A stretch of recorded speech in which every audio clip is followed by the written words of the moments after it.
Muy bien, queridos, muy buenos días.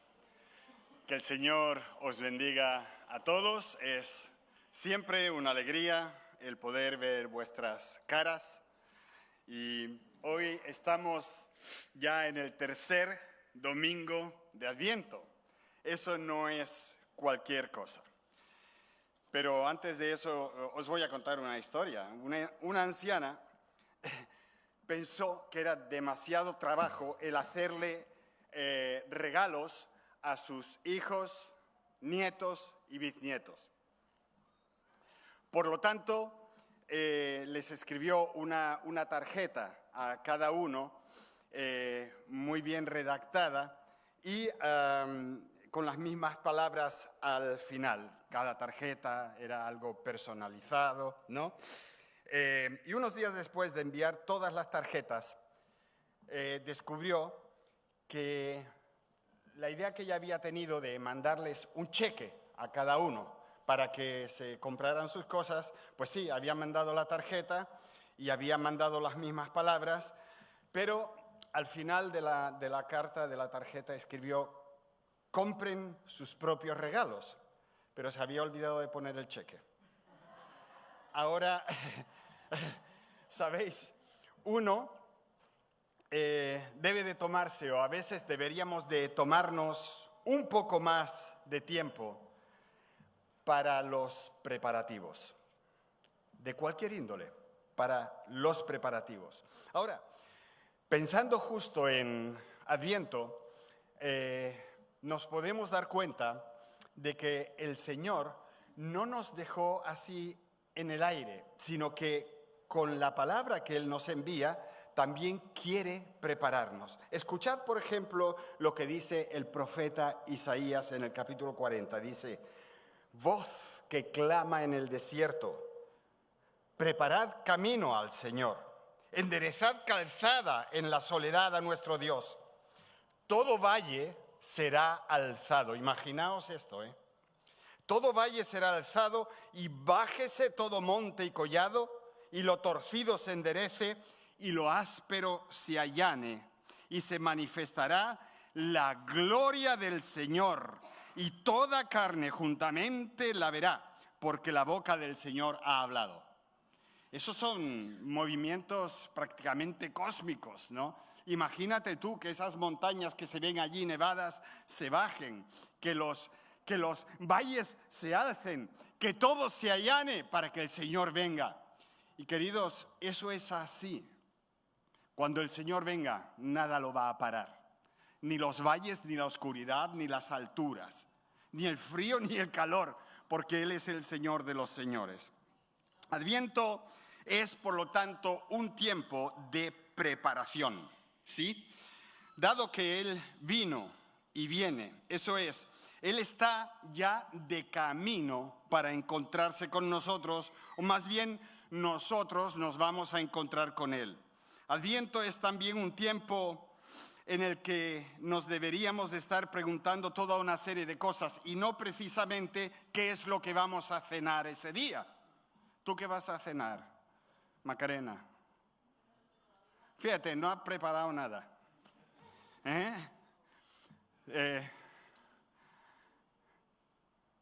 ¿Y tú, Tanza, qué vas a cenar? Está pasando hambre. ¿Y tú qué vas a cenar, Jack? Tus gatos. No sabe uno, ¿eh? Anne, ¿tú qué vas a cenar? ¿Dónde estás, Anne? ¿Tú qué vas a cenar?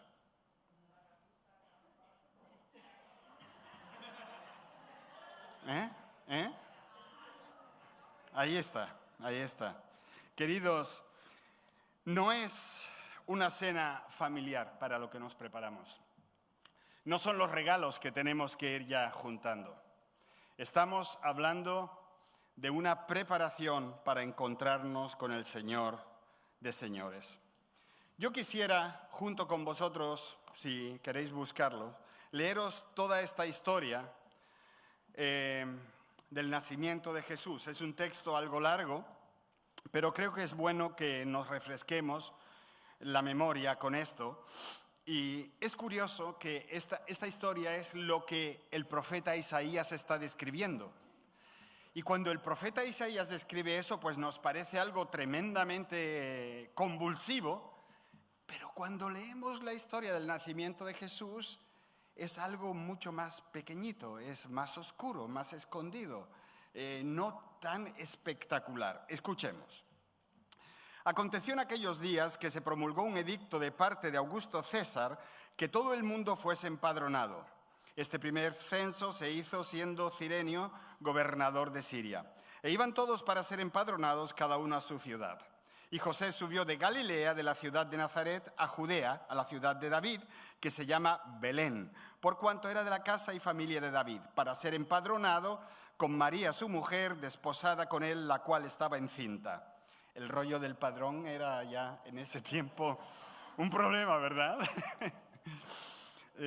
Y aconteció que estando ellos allí se cumplieron los días de su alumbramiento y dio a luz a su hijo primogénito.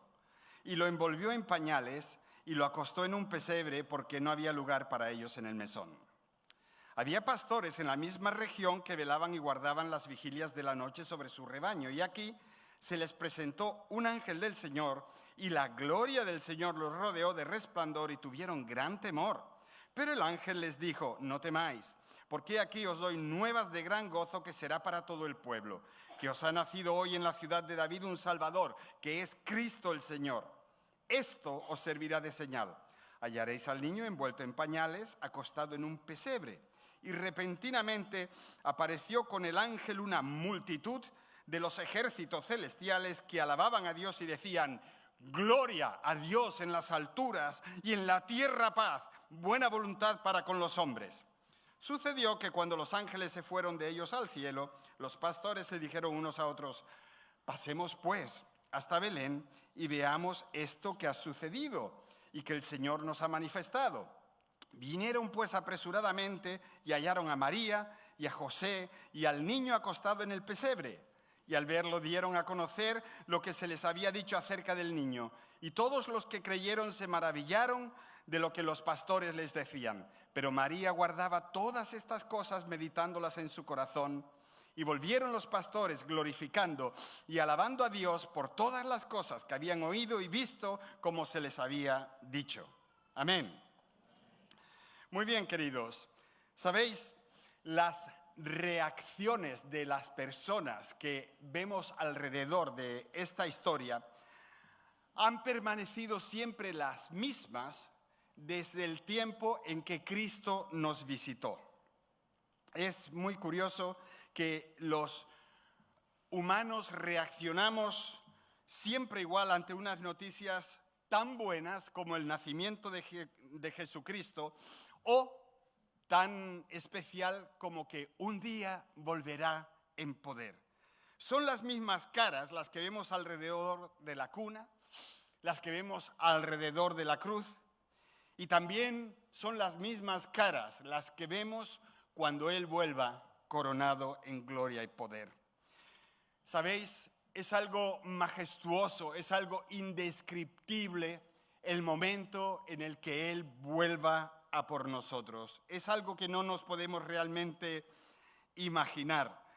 En ningún otro lugar que no sea la cuna, la cruz o el momento de su retorno, se puede ver con la misma claridad cómo reacciona la persona frente a Cristo. Y es algo muy, muy dramático, ¿no? Cuando nosotros comparamos su primera semana, la cuna, con su última semana, que fue la crucifixión, y con su retorno, cuando Él venga coronado en poder, es tremendo la fuerza que esos momentos tienen, y yo quisiera transmitirlo a vosotros. ¿Sabéis? Es muy curioso porque todo esto es actual porque el corazón de las personas no ha cambiado. Somos iguales que hace 2000 años y si Cristo no viene antes seremos iguales que dentro de 100 años porque la Biblia no apunta a las cuestiones sociales sino al corazón de las personas. Y el corazón de las personas no ha cambiado, de ahí la actualidad de las Escrituras siempre. Aunque hay que notar que tanto lo que pasó con aquellas personas alrededor de la cuna y alrededor de la cruz son asuntos que ya no se pueden cambiar. Las personas reaccionaron como reaccionaron y ya pasaron. Eso ocurrió y no hay marcha atrás ni vuelta de hoja. La diferencia, aunque veamos las mismas reacciones con el momento en que Él vuelva coronado con poder, es que en cuanto a su retorno, todavía podemos tomar decisiones. Aún existe la posibilidad de prepararnos, porque lo estemos o no, queridos, lo estemos o no, Él va a venir coronado con poder. Mira, estés preparado o no, Él viene. Es como las Navidades, hayas hecho la comida o no, las Navidades llegan. Te hayas preparado para el nuevo año o no, el nuevo año viene. Son cosas que no tienen cambio. Así que estamos esperando un momento concreto donde Él va a volver coronado con poder y majestad. Tanto la cuna como la cruz son momentos cruciales, ¿no? A mí me gusta mucho la palabra inglesa que dice momentos pivotales. Es decir, todo pivota alrededor de cómo tú, cómo yo nos comportamos frente al nacimiento de Cristo o frente a la cruz de Cristo o frente a la corona de Cristo cuando Él vuelva en poder. Tanto en la cuna como en la cruz se pone de manifiesto su mayor debilidad, su vulnerabilidad. Aún así, en ningún momento de su ministerio, el hecho de Cristo entre nosotros sacudió de una forma tan fuerte al mundo como en aquellos momentos de mayor debilidad. Cuando nació se nos cuenta que al enterarse el rey y la ciudad de Jerusalén temblaron. Y cuando murió la tierra se conmovió y sabemos que los cielos se oscurecieron. Así que vamos a echarle un vistazo ahora a los rostros que encontramos alrededor de la cuna. Alrededor de una cuna pobre, un niño desconocido, débil, vulnerable. ¿Y quién estaba allí? Yo os ruego, por favor, que vayáis tomando nota, porque también nos vamos a preguntar al final, ¿cuál de esos rostros soy yo? ¿Quién de todos esos soy yo? Así que, en primer lugar, vemos naturalmente a María, con sus 15, 16 años, y a José. Ellos cumplieron con su responsabilidad, aunque no lo entendían todo. Dice la palabra que ella guardaba todas estas cosas en su corazón. Era una cuestión de sentimientos, no de comprensión, sino de sentimientos. ¿Qué sentía ella? Si bien mucho más tarde también María pone de manifiesto que no entendía el alcance de lo que estaba sucediendo delante de sus propios ojos, ¿no? Ella había escuchado del ángel que el nombre sería Jesús y que él sería hijo del Altísimo, heredero del trono de David. Una chica que probablemente ni sabía leer ni escribir, en una aldea oscura, en una zona sin importancia, tiene un encuentro con un ángel y todo lo que yo creo que ella sentía era en su corazón. Sentimientos encontrados, miedo, preguntas que nadie le contestaba. Pero, vuelvo al principio, ella y José cumplen con su responsabilidad. No entendían todo lo que estaba pasando, pero lo que Dios les había manifestado era suficiente para que ellos cumpliesen con su responsabilidad. También tenemos alrededor de aquella cuna a unos sabios, a unos magos de Oriente. Y es curioso que estas personas, para ir a encontrarse con Cristo, aceptan un mensaje ínfimo. ¿Qué es lo que ellos ven? Una estrella. Y de alguna manera sueñan, entienden, calculan que aquella estrella les está hablando de que está a punto de nacer el rey de los judíos. Imagínate tú la información que ellos tendrían. Muy poca información. Pero le rinden honores. Son los sabios de Oriente, los que llevan oro, incienso y mirra. Ellos reconocen, en medio de la pobreza, que aquel niño va a ser un rey, que es el prometido de Dios, y a pesar de la pobreza de sus propias informaciones, ellos van allí. Lo poco que sabían les basta para ver en el niño aquel que esperaban y buscaban, el rey de los judíos. Queridos, yo quiero que veamos tanto en María y José como en estos sabios que ellos tenían muy poca información. Ellos sabían muy poco, pero siguieron por una parte sus pocas informaciones y por otra parte sus sentimientos para ir a encontrarse con ese niño. Yo a veces me quedo asombrado de cómo la gente se encuentra con Jesucristo. No es porque estudian grandes cosas, no es porque sepan muchas cosas, sino muchas veces porque sienten la necesidad, desean tocar de alguna manera la eternidad, porque son arrastrados por alguien. Ven y ve, escucha lo que tenemos que decirte. Así que tenemos también allí alrededor otras personas, los pastores y los ángeles. ¿Qué representan los pastores? Los pastores son la gente pobre. Los pastores eran la gente marginada, los que vivían en la villa, con los que nadie quería tener muchas relaciones. Pero Dios se les manifiesta y les dice, allí está mi hijo. Y ellos también, con tan poquita información, van para encontrarse con este Jesús. Queridos, también allí tenemos a los ángeles. ¿Qué representan los ángeles? Pues el poder de Dios, la presencia de Dios, lo luminoso, lo que está fuera de control, también están allí, alrededor de la cuna. Ahora hay que ver, ¿no?, las motivaciones. Una cosa, los ángeles van allí porque Dios se lo ordena, los pastores porque Dios les habla, los reyes o sabios van allí también porque de alguna manera Dios les da a entender. María y José están cumpliendo con sus obligaciones. La verdad es que no es una gran sociedad la que está ahí alrededor, pero a mí me gustaría que también nos fijásemos en quién no está alrededor de la cuna. Los que no estaban: Herodes, el rey.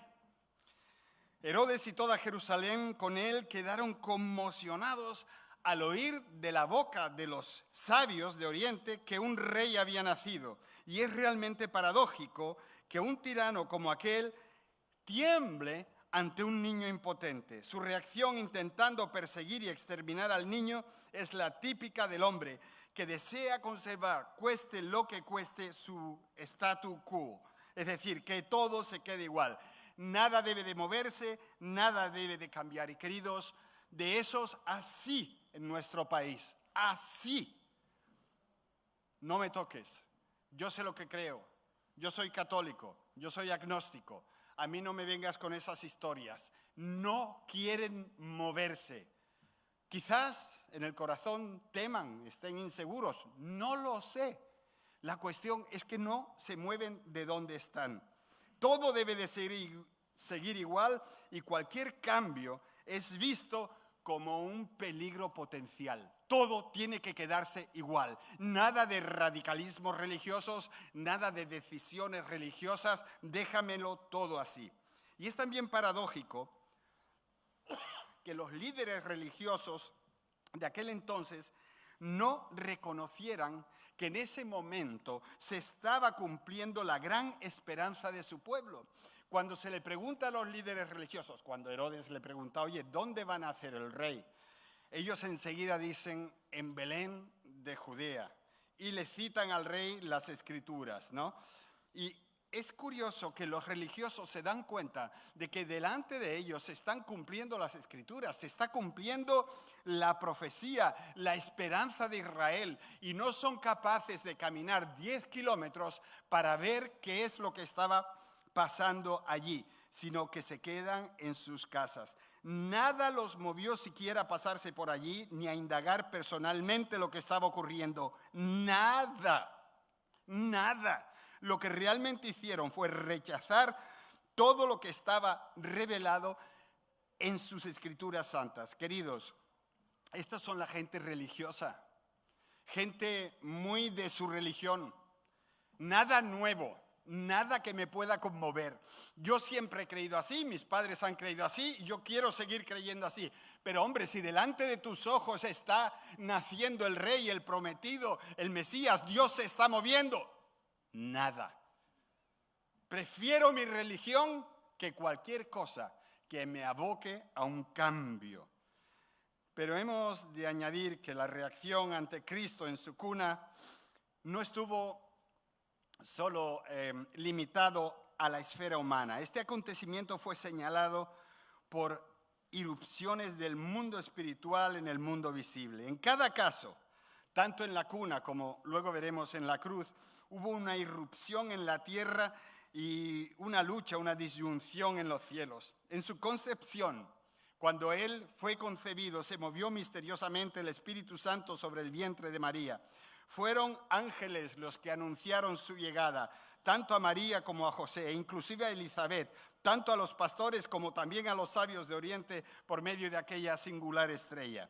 En la cuna de Cristo y en la cruz de Cristo reconocemos la misma secuencia. Hay una revelación, hay una proclamación y una reacción doble.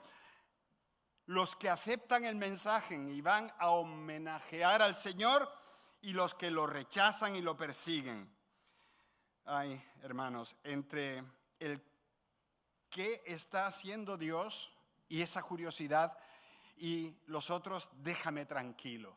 Los hay que se acercan a la persona de Jesucristo y los hay que no quieren acercarse porque realmente no quieren un cambio en sus vidas, no quieren una transformación, no quieren ser cuestionados para nada.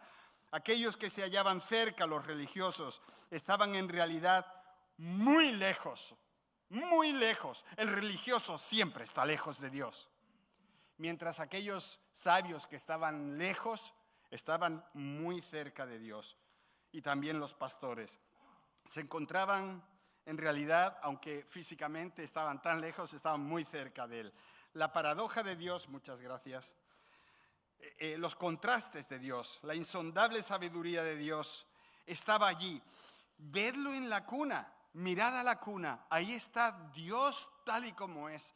O miremos a la cruz, ahí está Dios tal y como es, pero nosotros somos aquellos que se acercan para ver qué está pasando o simplemente lo dejan estar para que su vida no sea cambiada, no sea transformada. Y lo vemos en ese Herodes, que era un político, lo vemos en los religiosos que tendrían que saberlo mejor y no se atreven a acercarse.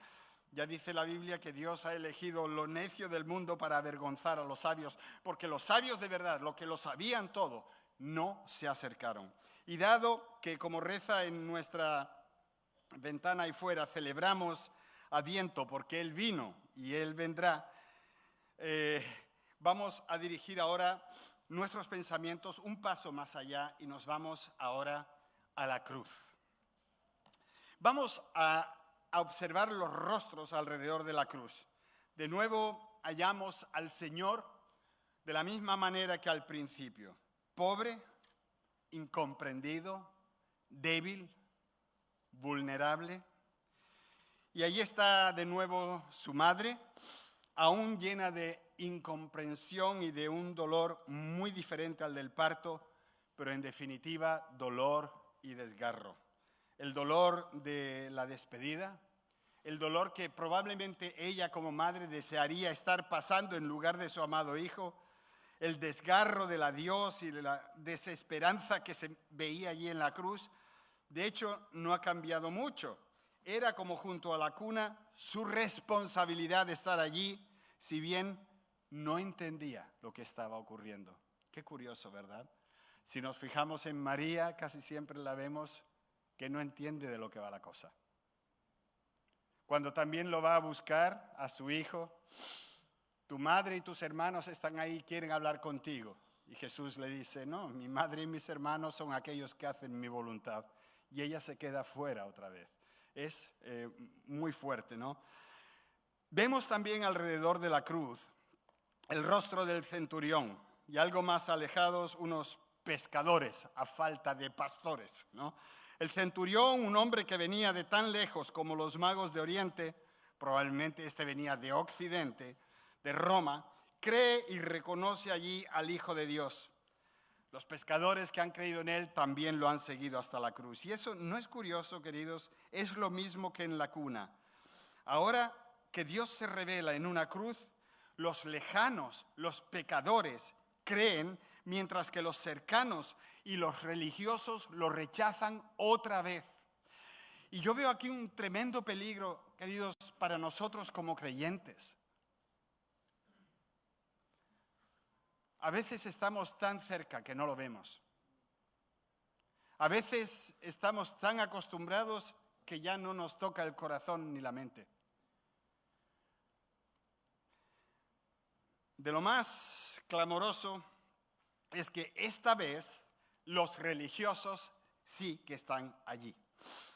Ellos son, desde el punto de vista humano, los que han fraguado el juicio y han manipulado todo lo necesario para obtener la condena de ese alguien, que sigue siendo incómodo para su religiosidad. Prefieren el polvo de los libros y el olor a cuero y tinta que el polvo de los caminos que Jesús recorrió y que el olor a sudor y necesidades que Él respiró. Ellos tienen su forma de pensar, tienen su forma de ver, y nada más que eso es para ellos importante. Otro rostro que estaba presente, aunque esta vez como la otra no físicamente, es Herodes, el hijo del otro Herodes del que hablamos antes. En esta ocasión también toda Jerusalén fue sacudida, esta vez por el crucificado. Y resulta paradójico que un hombre clavado a un madero y desangrándose hasta morir pudiera aterrorizar a una ciudad y turbar a sus gobernantes. Queridos, la tierra tembló, el cielo se oscureció, el velo del templo se rasgó, pero nada fue suficiente para atraerlos hacia Cristo. También estuvieron allí presentes otros dos crucificados. Y también hubo allí ángeles y también estuvieron allí demonios. Como antes escuchamos, la reacción ante Cristo en su cuna y en su cruz no estuvo limitada a la esfera humana. Ambos acontecimientos fueron señalados por esas rupturas cósmicas bastante profundas. En cada caso hubo una ruptura en la tierra y esa disyunción en los cielos. Dijimos que en la concepción se movió misteriosamente el Espíritu Santo, hubo ángeles, y en su crucifixión hubo un terremoto en la tierra y hubo oscuridad en los cielos. Un milagro físico notablemente demostrable. En su nacimiento ocurrió un fenómeno singular en el cielo, una nueva luz, la estrella, y en su crucifixión tuvo una turbación chocante de los cielos, tinieblas en medio del día. El velo del templo, como dije, se rasgó de arriba abajo. Mira, Él vino a la tierra y con Él vino la luz. Él murió y la oscuridad se hizo la señora del día. Entre los primeros en llegar a Él había magos gentiles atraídos por la luz de la estrella, y entre los primeros en acudir a la cruz había un centurión gentil atraído por el temblor de la tierra. Dios es realmente soberano. Cuando su propio pueblo no responde, puede sacudir la tierra o mover las estrellas para atraer a otros hombres lejanos a Cristo. Yo no tengo nada que ver con la Iglesia Católica, ni para bien ni para mal. Pero ¿sabéis lo que Dios ha depositado en la Iglesia Católica durante siglos y siglos y siglos, con la palabra ahí presente? Y siguen con su idolatría, aunque la palabra lo dice, siguen con su sacerdocio, siguen con su papado, siguen con todos los errores que han tenido durante toda la historia y siguen con su corrupción. ¿Y qué hace Dios? Dios sacude la tierra y llena este país de personas que vienen de América Latina, que ya vienen medio preparados o preparados del todo para hacer aquí luz. Son cosas de Dios. Es la misericordia de Dios que os ha traído aquí. Por eso es tan importante, queridos hermanos y hermanas, que descubráis vuestra posición. Y esa posición es una posición tremendamente importante que muestra el amor de Dios por esta tierra. Los religiosos españoles han fracasado, los políticos son una pena. La situación de España es la que es, pero nosotros tenemos la verdad de Cristo. Y tenemos que predicarla. Y tenemos que decírselo a todos los que nos rodean. Esa es vuestra tarea aquí. No hacer el dólar, ni el euro. Eso no importa. Ya lo veréis, que eso no importa. Lo que importa es parecerse a Cristo, avanzar hacia adelante y llevar su luz a tanta gente que están viviendo sin esperanza y sin fe. Queridos, esos trastornos cósmicos que se ven ahí en la cruz cuando todo se oscurece y la tierra tiembla, ¿por qué? Porque aquellos momentos tendrían implicaciones supremas para los lejanos confines del universo. Dice la Biblia, la creación misma será liberada de la esclavitud de la corrupción para entrar a la libertad gloriosa de los hijos de Dios.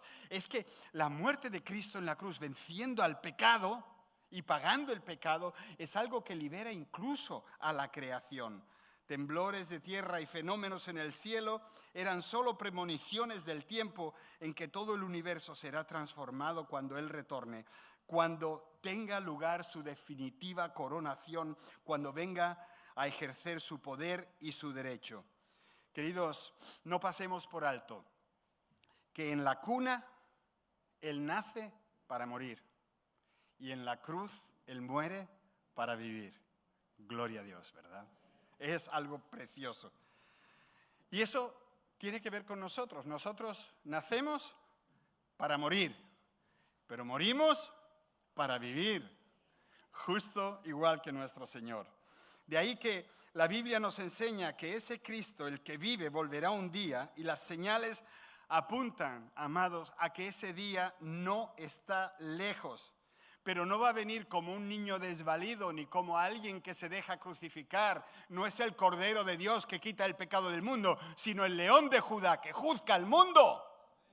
Así es como lo estamos esperando. Por eso tenemos que dar un último paso más, y vamos a ver los rostros cuando Él venga con su corona. Hemos estado con la cuna, hemos tratado la cruz.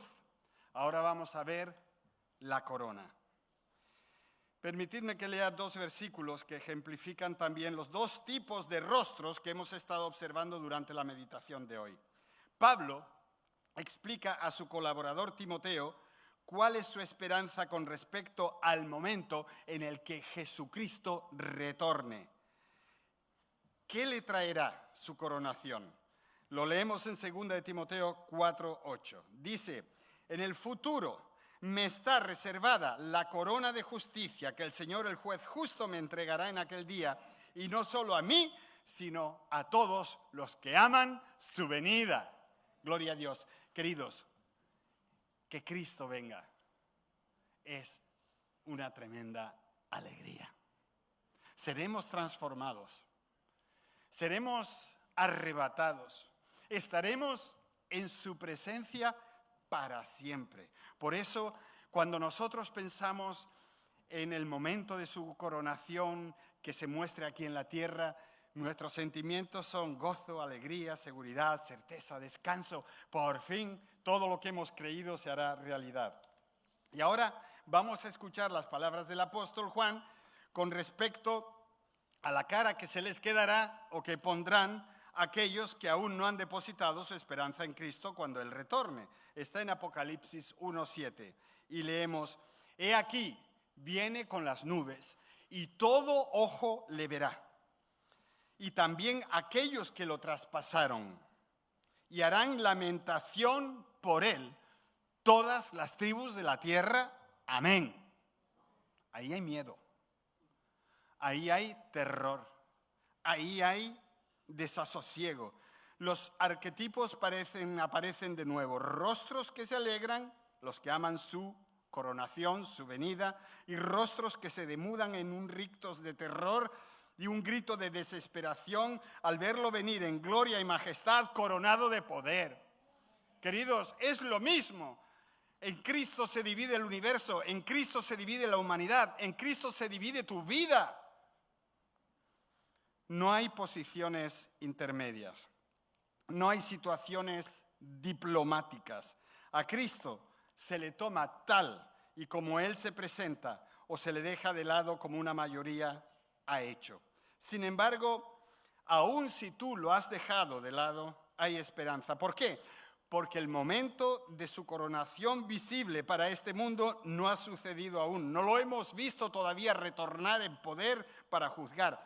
Por eso lo puedes conocer como el que vino a salvar, como el que nació para morir por ti, como el que murió para que tú puedas vivir. Puede haber un antes y un después en tu relación con Cristo. Yo creo que Adviento nos lo marca de una forma clarísima. Un antes y un después en nuestra relación con Cristo. La esperanza. Y queridos, yo quiero que lo comprendáis bien. Los que están alrededor de la cuna o de la cruz no entienden mucho. No lo saben todo. Pero es suficiente. Suficiente para acercarse al Señor, suficiente para rendirle pleitesía, suficiente para darle la vida, suficiente para reconocer como aquel centurión romano, este es verdaderamente Hijo de Dios. No necesitamos saberlo todo, no necesitamos sopesarlo todo, no necesitamos ser santos antes de estar con Él. Simplemente rendirnos a Él. Un antes y un después. Queridos, ¿qué es lo que su venida hace, cambia o transforma? ¿Qué esperanza aporta? Romanos 5:5. Y la esperanza no será avergonzada porque el amor de Dios ha sido derramado en nuestros corazones por el Espíritu Santo que nos fue dado. Hay un momento tremendo cuando nosotros nos abrimos al Señor y su Espíritu Santo nos renueva por vez primera o nos llena después de haber sido creyentes. Dios viene a vivir en nuestras vidas y derrama su amor en nuestros corazones, un amor que nace de la comprensión de lo que Él ha hecho por mí, un amor que brota del agradecimiento que Él me ha perdonado mis pecados, un amor que se alimenta de la certeza de que ahora soy su hijo y de que no hay condenación para los que creen en Él, un amor que es tanto que rebosa, que me capacita para perdonar a los que me hayan hecho mal, para amarme incluso a mí mismo, para amar a los otros, para amar ante todo a Dios. En fin, la esperanza de una vida nueva que Dios paga con la sangre de Dios Hijo en la cruz. Queridos, cuna, cruz y corona. Piensa ahora, ¿quién eres tú en esta historia? Si eres como los escribas, como Herodes, como los fariseos, que no estás cuando debes y estás cuando no debes, o demasiado tarde, pues arrepiéntete y acepta a Jesucristo como tu Señor y Salvador antes de que sea demasiado tarde. Si tú eres diferente, si eres como los pastores, como los magos, como el centurión, como María o los pescadores, que de hecho entendieron, aunque sabían muy poco, gózate en su venida, que cada día está más cerca. Es tremendo ese versículo cuando dice que todo ojo le verá y toda lengua confesará y toda rodilla se doblará. ¿Por qué esperar al momento de terror si puedes tener un momento de gozo y de alegría? Si tú eres un creyente que de alguna manera te has apartado, te has enfriado, como en el caso que la Biblia nos presenta, por ejemplo, de Marcos, el que escribió el Evangelio de Marcos. Él tuvo también sus menos y sus más. O si tú has pecado como David, el rey, y quieres renovar tu compromiso en el Señor, arrepiéntete y comienza de nuevo. Mira, una cosa es segura, y eso es lo que leemos en Apocalipsis 1:7, lo puedes subrayar de rojo en tu Biblia y quiero leerlo otra vez, aunque ya lo he citado. Mirad, Él viene con las nubes y todo ojo le verá. Y también aquellos que lo traspasaron y harán lamentación por él. A mí esta lamentación, esa palabra es tremenda. La palabra en griego es kópetos. Kópetos, se me ha quedado clavada porque es una lamentación desesperada cuando ya no hay salida. Y la gente entenderá que cuando Cristo vuelva, ¿cómo se llamaba ese partido? Se acabó la fiesta. Cuando Cristo vuelva, se acabó la fiesta. Y los que no estemos preparados, queridos, tendremos que pagar el pato, un gran precio. Que el Señor bendiga su palabra y os ayude a situaros en esta historia. Queridos, por favor, no es nuestra comprensión del Señor, no es solo un sentimiento, es el querer acercarnos al Señor de señores y al Rey de reyes, aquel que dio su vida por nosotros y que realmente está a punto de volver. Yo le he pedido a nuestra hermana Aroa que nos cante una canción que tiene sus años ya, es de los años 70, pero nadie ha compuesto una canción como esta. Y yo le pido a aquellos que quizás quieran dar un primer paso para aceptar al Señor Jesucristo en sus vidas, que pasen adelante, por favor. Y mientras ella canta la canción, aquellos también que quieran renovar su estado delante del Señor y decirle, Señor, yo quiero más, yo quiero llegar más lejos, pasad adelante, luego oraré por vosotros. Por favor, hermana.